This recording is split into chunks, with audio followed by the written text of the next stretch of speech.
제게는 남동생이 둘 있고 여동생이 하나 있는데, 우리 형제자매 중에서 아버지 사랑을 가장 많이 받고 자랐던 사람은 막내 여동생이었습니다.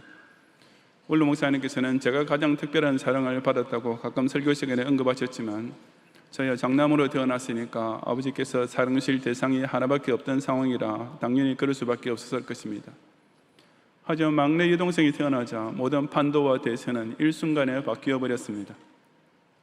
우선 아버지께서는 오빠인 우리 세 아들에게 막내 여동생을 문자 그대로 손끝 하나 건드리지 못하게 하셨습니다.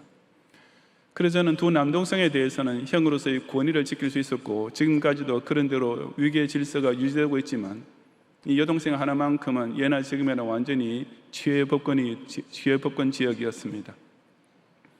아버지께서는 또한 세상 두 개가 붙어 있고 이불 두 장을 깔면 꽉 차는 문간방에 우리 세 형제를 몰아넣으시고, 반면에 여동생은 피아노와 레이스 달린 공주 침대까지 있는 훨씬 더 큰 방을 독실로 쓰게 하셨습니다. 그 여동생이 쓰는 방은 우리 형제가 다 대학교를 졸업할 때까지 마치 저 아드강 곳에 있는 동화 속의 궁전같이 환상적인 금나무의 집이나 다름없었습니다. 여동생에 대한 그런 아버지의 전폭적이고도 편파적인 사랑 때문에 우리 형제의 성장기는 상대적으로 찬밥 신세였고, 솔직히 말해서 좀 섭섭한 마음이 들 때도 있었습니다. 하지만 저는 지금 와서는 그때 아버지의 심정을 100% 이해할 수 있습니다. 제가 지금 딸이 없다 보니 딸 가진 아버지를 볼 때마다 부럽기 한이 없고, 그래서 그때 아버지께서 아들 셋을 두신 후 드디어 딸 하나 얻게 되었을 때 얼마나 사랑스러우셨을지 충분히 공감하게 되었기 때문입니다. 오늘 본문에 나오는 다니엘은 그런 특별한 사랑을 하나님께로부터 받았던 아주 행복한 사람이었습니다. 본문 1절부터 9절에 그 사건의 전모가 기록되어 있는데, 그 배경은 바사왕 고레스 제3년, 즉 유다 민족이 고레스 원년에 해방 명령을 받고 본국으로 귀향하기 시작한 지 2년이 지난 즈음이었습니다. 그때 다니엘은 큰 전쟁에 관한 어떤 환상을 받게 되었습니다. 다니엘은 그 환상을 세마포 옷을 입은 어떤 한 사람을 통해 전달받게 되는데, 5절과 6절에 묘사된 그 사람의 모습은 요한계시록 1장에 나타난 예수님의 모습과 아주 흡사합니다. 그렇다면 그 한 사람은 구약의 다른 곳에서도 하나님의 사자라는 이름으로 자주 나타나셨던 그리스도의 화육강세 이전의 현현임이 틀림없으며, 다니엘은 그 성자 하나님의 영광에 완전히 압도되어 얼굴을 땅에 대고 깊이 잠들게, 즉 기절하여 쓰러지게 됩니다. 10절과 11절에 보면 그 한 사람은 그런 다니엘을 손으로 어루만져서 깨운 후 그를 큰 은총을 받은 사람이라고 불러주셨습니다. 성경에서 하나님께로부터 이런 특별한 호칭으로 불린 사람은 아브라함이 하나님의 벗이라고 불린 것이나 마리아가 수태고지 받을 때 은혜를 받은 자라고 불린 것 정도로 그리 많지 않습니다. 그렇다면 이처럼 성경인물 중에도 돋보였던 사람, 신자 가운데서도 하나님께로부터 큰 은총을 받은 사람이란 과연 어떤 사람이겠습니까? 이 시간 저는 하나님의 특별한 사랑을 입은 자녀가 받는 큰 은총이 과연 무엇인지를 함께 상고해 보고자 합니다. 첫째, 기도드릴 때마다 반드시 응답을 받는 것이 성도의 특권적 은총입니다. 10절부터 14절까지 함께 봉독하겠습니다. 한 손이 있어 나를 어루만지기로 내가 떨었더니 그가 내 무릎과 손바닥이 땅에 닿게 일으키고 내게 이르되 큰 은총을 받은 사람 다니엘아, 내가 내게 이르는 말을 깨닫고 일어서라. 내가 내게 보내심을 받았느니라 하더라. 그가 내게 이 말을 한 후에 내가 떨며 일어서니 그가 내게 이르되 다니엘아, 두려워하지 말라. 내가 깨달으려 하여 내 하나님 앞에 스스로 겸비하게 하기로 결심하던 첫날부터 내 말이 응답받았으므로 내가 내 말로 말미암아 왔느니라. 그런데 바사왕국의 군주가 21일 동안 나를 막았으므로 내가 거기 바사왕국의 왕들과 함께 머물러 있더니 가장 높은 군주 중 하나인 미가엘이 와서 나를 도와주므로 이제 내가 마지막 날에 내 백성이 당할 일을 내게 깨닫게 하려고 하노라. 이는 이 환상이 오랜 후의 일임이라 하더라. 아멘. 이 한 사람은 다니엘을 일으켜 세운 후 내가 깨달으려 하여 내 하나님 앞에 스스로 겸비하게 하기로 결심하던 첫날부터 내 말이 응답받았으므로 내가 내 말로 말미암아 왔느니라고 했습니다. 다시 말해서 다니엘의 기도에 대한 응답을 들려주기 위해 그 한 사람이 그를 찾아왔던 것입니다. 앞서 본문 2절과 3절에 보면 다니엘은 세 일에, 즉 3주 동안 좋은 떡을 먹지 아니하며 고기와 포도주를 입에 대지 아니하며 또 기름을 바르지 아니하고 지냈습니다. 즉 그는 금식은 아니었지만 좋은 음식이나 외모 치장을 절제하면서 어떤 간절한 문제에 대해 특별 기도를 드리고 있었던 것입니다. 비록 유다 백성이 고레스 왕의 칙령으로 해방을 받아 본국으로 돌아가긴 했지만 그들이 성전 재건 사업이 방해 공작을 받아 중단되는 등 들려오는 여러 가지 어려운 소식이 다니엘을 괴롭히고 있었습니다. 그런 와중에 다니엘은 자기 민족의 현실을 생각하며 신령한 근심이 생겼고 과연 자기 민족의 장래가 어떻게 될 것인지 알고 싶었습니다.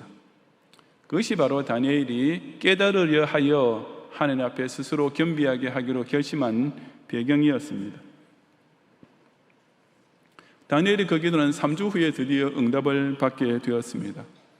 그런데 그 한 사람은 내가 결심하던 첫날부터 내 말이 응답받았으므로 내가 내 말로 말미암아 왔다고 했습니다. 즉 다니엘이 구체적인 응답을 직접 듣게 된 것은 기도를 시작한 지 3주 후였지만 실상 그 기도는 이미 첫날부터 응답을 받았다고 한 것입니다. 그렇다면 하나님께서는 왜 3주간이나 지났어야 응답받게 하신 것이겠습니까? 그 한 사람은 13절에서 그런데 바사 왕국의 군주가 21일 동안 나를 막았으므로 내가 거기 바사 왕국의 왕들과 함께 머물러 있더니 가장 높은 군주 중 하나인 미가엘이 와서 나를 도와줌으로 이제 오게 된 것이라고 경위를 설명해 주었습니다. 여기 바사 왕국의 군주란 문자적으로는 바사의 왕이지만 실제적으로는 바사 제국을 조종하여 유다 민족의 온갖 방해 공작을 펼치고 있던 마귀의 세력을 가리킵니다.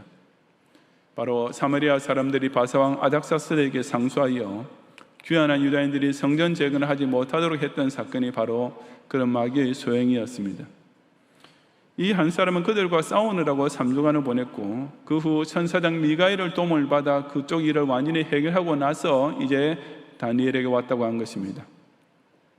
우리는 물론 이런 성경의 표현을 읽으면서 하나님의 전능하심이나 무소부지하심을 의심해서는 안 됩니다. 하나님께서는 바벨탑 사건 때도 친히 땅으로 내려오셔서 사건 현장을 살피시는 분으로 묘사되었고 소돔과 고모라 성이 악한 것도 친히 가서 보려 하시는 분으로 묘사되었습니다. 또 예수님 역시 시험을 당하실 때나 겟세마네 동산에서 기도하실 때 천사들이 수종 들고 도왔다는 표현이 사용되고 있는 것입니다. 하지만 하나님께서 사건 현장에 더 가까이 오셔야 더 잘 볼 수 있는 분일 리가 만무하고 천사의 도움을 받아야 무엇을 하실 수 있는 분이 결코 아니라는 사실은 두말할 필요도 없습니다. 이런 것은 하나님께서 행하고 계시는 사역을 사람 편에서 이해하기 쉽도록 의인화해서 묘사한 표현이며 본문에서는 하나님께서 하시는 일에 대해 항상 마귀의 방해 공작이 있음을 강조하기 위함입니다. 하여튼 다니엘의 기도는 그 기도를 시작한 첫날에 실제로 이미 응답된 것이지만 하나님께서는 당신의 시간표에 맞추어 역사하시는 분인 까닭에 3주간 지난 후에야 다니엘에게 구체적인 응답을 내려주셨습니다. 즉 그가 깨닫기를 위하여 간절히 기도했던 대로 마지막 날에 내 백성이 당할 일을 내게 깨닫게 하시려고 그 오랜 후의 일에 대한 환상을 보여주시기 위해 한 사람께서 친히 그를 찾아오셨던 것입니다. 바로 이 사실, 즉 비록 기도하는 본인은 구체적으로 언제 응답받게 될지 모른다 해도 실제로 그 기도를 올리는 즉시 하나님께로부터는 이미 응답받고 있었다는 사실이 바로 다니엘이 하나님의 특별한 사랑을 받은 자임을 명백히 보여주는 증거였습니다. 인간 사회에서도 어떤 지위에 있는 사람으로부터 무엇이든지 도와줄 일이 있으면 연락만 해주십시오 라는 말과 함께 그 사람과 같이 통화할 수 있는 전화번호를 받는다는 것은 대단한 특권이지 않습니까? As good as it gets, 이보다 더 좋을 수는 없다라는 유명한 영화에 이런 장면이 나옵니다. 결벽증이 아주 심해서 타인과의 관계 자체를 극히 꺼리는 소설작가 멜빈은 본인 또한 주위의 모든 사람으로부터 미움을 받고 있지만 스스로는 그것을 조금도 개의치 않습니다. 그러다가 멜빈은 자기가 다니는 단골 식당의 웨이트리스인 캐럴과 몇 차례 해프닝을 통과하면서 점점 더 가까워졌는데 그녀가 만성적 호흡기 질환이 심한 아들 때문에 많은 어려움을 겪고 있다는 것을 알게 됩니다. 베스트셀러 작가인 까닭에 꽤 부유했던 멜빈은 자신의 개인 주치의를 캐럴 집에 보내서 그녀의 아들이 치료를 받게 해줍니다. 그것만 해도 캐럴로서는 여간 고마운 일이 아니었는데 그 의사가 떠나면서 그녀에게 자신의 직통 전화번호가 적힌 명함을 주면서 언제든지 필요하면 연락만 해달라고 말하자 기절초풍을 합니다. 우리나라와는 달리 미국에서는 의사를 한번 만나기 위해서는 반드시 예약해야 할 뿐 아니라 몇 주일, 심지어 몇 달을 기다려야 하는 경우도 흔히 있습니다. 그러니 그 의사가 캐럴이 전화만 해주면 언제든지 그녀의 아들을 위해 왕진해 주겠다고 약속한 것은 그 녀석은 정말 듣고도 믿기지 않을 정도로 고맙고도 행복한 일이었던 것입니다. 우리 기독 신자에게도 그처럼 언제든지 하나님께서 받아주시고 그 소원을 들으시는 직통 전화가 주어졌습니다. 그 전화번호는 예수님의 이름이며 그 교환원은 성령이며 그 전화선은 곧 기도입니다. 그렇다면 저와 여러분이 하늘에 계신 아버지께 직통으로 기도를 올릴 수 있고 그 기도가 반드시 응답된다는 사실이야말로 우리가 하나님의 큰 은총을 받은 사람이라는 것을 더없이 명백히 정연해 주는 사실이 아니겠습니까? 물론 그렇다고 해서 우리 모든 기도가 다 우리가 원하는 식으로 즉시 응답받는 것은 아닙니다. 그러므로 오랫동안 기도드리고 있는데도 아직 기도 응답이 없다고 해서 나는 하나님께로부터 사랑받지 못하고 있는가라고 토라져서는 안 됩니다. 왜냐하면 그 기도의 구체적 응답은 우리의 바람이나 예상이나 초조함의 정도에 따라 주어지는 것이 절대 아니라 오직 하나님의 시기에 따라 정하신 때가 될 때 주어지는 것이기 때문입니다. 우리가 주의 나라와 의를 위하여 올바르게 간구한 소원은 하나도 땅에 떨어지지 않고 반드시 응답받습니다. 아니, 우리가 기도된 바로 그 순간, 그 첫날에 그 기도는 하나님께서 이미 응답하셨으며 반드시 이루어 주시기로 결정되어 있습니다. 단지 우리는 그 때를 모르고 그 응답의 방법을 모를 뿐입니다. 여러분께서는 이런 믿음을 가지고 기도 생활하고 계십니까?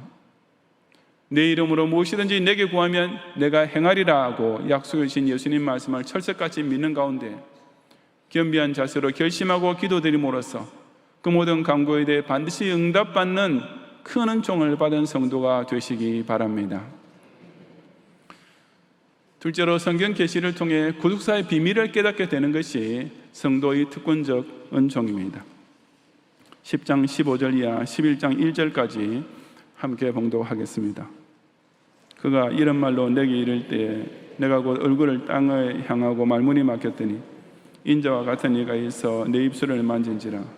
내가 곧 입을 열어 내 앞에 서 있는 자에게 말하여 이르되 내 주여 이 환상으로 말미암아 근심이 내게 더함으로 내가 힘이 없어졌나이다. 내 몸에 힘이 없어졌고 호흡이 남지 아니하였사오니 내 주의 이 종이 어찌 능히 내 주와 더불어 말씀할 수 있으리까 하니 또 사람의 모양 같은 것 하나가 나를 만지며 나를 강건하게 하여 이르되 큰 은총을 받은 사람이여 두려워하지 말라. 평안하라. 강건하라. 강건하라. 그가 이같이 내게 말하며 내가 곧 힘이 나서 이르되 내 주께서 나를 강건하게 하셨사오니 말씀하옵소서. 그가 이르되 내가 어찌하여 내게 왔는지 내가 아느냐.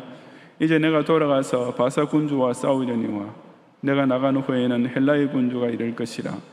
오직 내가 먼저 진리의 글에 기록된 것으로 내게 보이리라. 나를 도와서 그들을 대항할 자는 너희의 군주 미가엘 뿐이니라. 내가 또 메대 사람 다리오 원년에 일어나 그를 도와서 그를 강하게 한 일이 있었느니라. 아멘. 여기 18절에 사람의 모양 같은 것이라고 번역되어 있는 말은 16절에 있는 대로 인자와 같은 이라고 번역해야 합니다. 물론 이것도 구약시대에 현현하신 예수 그리스도를 가리키는 명칭으로서 앞서 나왔던 한 사람과 동일 인물임은 두말할 필요 없습니다. 다니엘은 이 인자와 같은 이 앞에서 그 영광으로 인해 또다시 땅에 엎드러지고 죽은 자처럼 기진하게 되었습니다. 그때 그 인자와 같은 이께서는 그런 다니엘을 또 한 번 큰 은총을 받은 사람이여 라고 부르시면서 어루만져 주시고 또 평안해라 강건하라고 축복해 주셨습니다. 그 순간 다니엘은 곧 새로운 기운이 자기 속에서 솟는 것을 느낄 수 있었습니다. 그때 다니엘이 뭐라고 했습니까?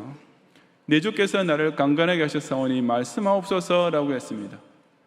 즉 그는 자기에게 주어진 새 힘을 오직 하나님께서 자기에게 전해주시는 말씀을 듣는 데에만 온통 집중시켰던 것입니다. 그런 다니엘에게 그 인자와 같은 이께서 주신 계시는 바로 바사 제국이 망한 후에는 헬라 제국이 연이어서 세계 역사의 무대에 등장하게 되면서 하나님의 백성을 압제하게 될 것에 대한 예언이었는데 그 주된 내용은 앞서 8장에서 계시된 사실과 같은 것이었습니다.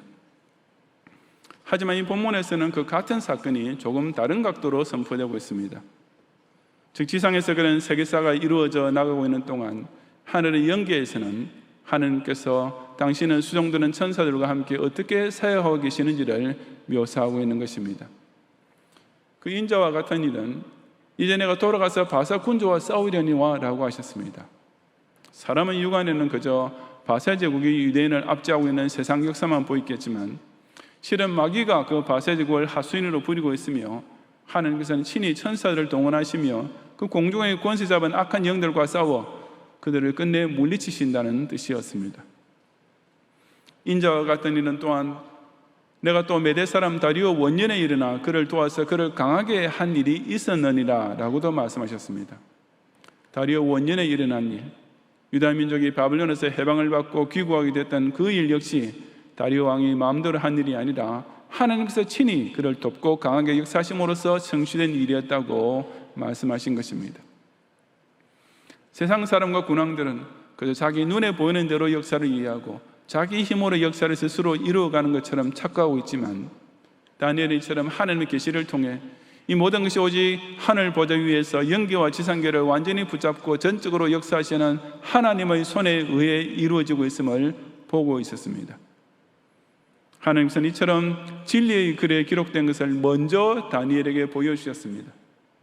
즉 당신께서 반드시 그대로 성취하고야 마실 미래에 대한 계획서를 오직 다니엘에게만 미리 보여주셨던 것이며 그것이야말로 그가 하나님께로부터 특별한 사랑을 받은 자 된 또 하나의 증거였습니다.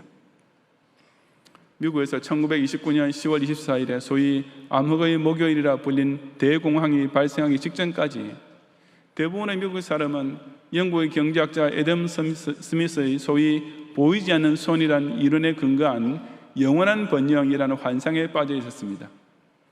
하지만 미국의 투자자 제시 리버모어는 곧 큰 경제 공황이 발생할 것을 미리 예상하고서 그 전에 자기가 소유하고 있던 모든 주식을 다 매각하고서 요트를 타고 세계 일주 여행을 떠났습니다. 그는 나중에 요트 위에서 대공황 발생의 뉴스를 듣게 되는데 그 동시에 그의 말을 믿고 같이 주식을 미리 팔았던 사람들로부터 무한한 감사 인사도 받게 되었습니다. 아마 그 투자자는 자신의 예견을 공개적으로 말하지는 않았을 것이고 가까운 소수의 지인에게만 알려줬을 것이 분명합니다. 미래에 일어날 일을 미리 알려주는 것은 정말 사랑하는 소수의 특정인에게만 베풀어주는 은혜입니다. 우리 기독신자야말로 하나님께로부터 그런 특별한 총을 고스란히 받고 있는 자가 아니겠습니까? 눈에 보이는 것만 가지고 판단하는 세상 사람들이 불경기가 어떻고 금융위기가 어떻고 하며 불안해하는 가운데도 우리 기독신자는 기록된 성경 말씀을 읽음으로써 하나님께서 만세전에 택정하신 자네들은 하나도 잃지 않고 다 구원해 주겠다고 하신 약속을 든든히 붙잡게 됩니다. 세상의 점쟁이와 과학자들이 서로 장단을 맞추면서 지구의 종말이 어떻게 될 것이라고 온갖 억세를 만들어 놓고 있지만 오직 우리 기독신자는 반드시 속히 될 일을 미리 알려주시는 계시의 말씀을 통해 우리 예수님께서 택자를 저 하늘 아버지 집에서 영원히 함께 살 수 있도록 그 거할 처소를 예비하신 후 우리를 데리러 다시 오실 것이라는 재림 소망을 더욱 굳게 지키게 되는 것입니다. 실로 이것이 저 여러분이 하나님의 특별한 사랑을 받고 있다는 사실에 대한 의심할 수 없는 증거가 아니겠습니까? 비록 우리가 인생길에서 피곤하고 지치고 때로는 쓰러질 때도 있겠지만 그 마지막 순간에도 주께서 나를 강건하게 하셨사오니 말씀하옵소서라고 그 말씀을 듣고 깨닫고 믿을 수 있는 힘만 남아있으면 충분하지 않겠습니까? 우리의 신앙 선조에게 친구처럼 말씀해 주시던 하나님께서 오늘날 성경을 통해 나 같은 죄인을 위해 행하고 계시는 위대한 구속 사역을 깨닫게 해주시는 것이야말로 저 여러분 역시 하나님의 특별한 사랑을 입은 자 된 증거인 줄을 확신하는 성도가 되시기 바랍니다.